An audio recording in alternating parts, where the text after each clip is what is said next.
আরেকটা জিনিস যেটা গ্রুপ রাইডিংয়ের ক্ষেত্রে যখন একসাথে অনেকগুলো বাইক বা 2টা 3টা যখন রাইড করা হয়, তখন আমরা অনেকেই কী করি, মানে একটা বাইক আরেকটার সাথে একদম লেগে মানে ডিস্টেন্সটা খুবই কম থাকে। এটা করা একদমই ঠিক না, কারণ বাই এনি চান্স যদি সামনে কোনো এমার্জেন্সি সিচুয়েশান আসে এবং সামনের বাইকটা যদি হার্ড ব্রেক করে, সেক্ষেত্রে দেখা যাবে পিছনে যে কয়টা আছে সব কয়টাই অবস্থা খারাপ, পড়ে যাবে একদম।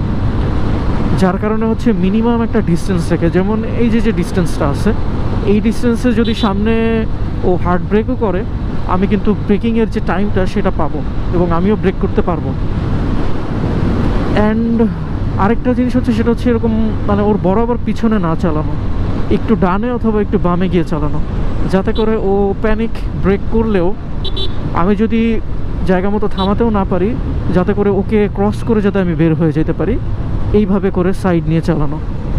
আর নয়তো যদি আমি ওর বরাবর পিছনে চালাই, তাহলে দেখা যাবে গিয়ে ওর বাইকে গিয়ে পিছন দিয়ে মেরে দিচ্ছি। এইসব ছোটোখাটো জিনিস আর কি আমাদেরকে অনেক সময় অনেক বড় দুর্ঘটনা থেকে রক্ষা করে আল্লাহর রহমতে।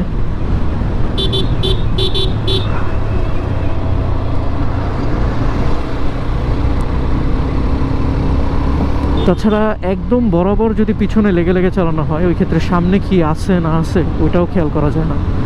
বাট যদি একটু ডিস্টেন্স মেনটেন করে চালানো হয়, ওই ক্ষেত্রে সামনে রাইডারের সামনে কি আছে সেটা দেখেই অ্যালার্ট হয়ে যাওয়া যায় যে সে কি ব্রেক করতে পারে নাকি না করতে পারে আর কি।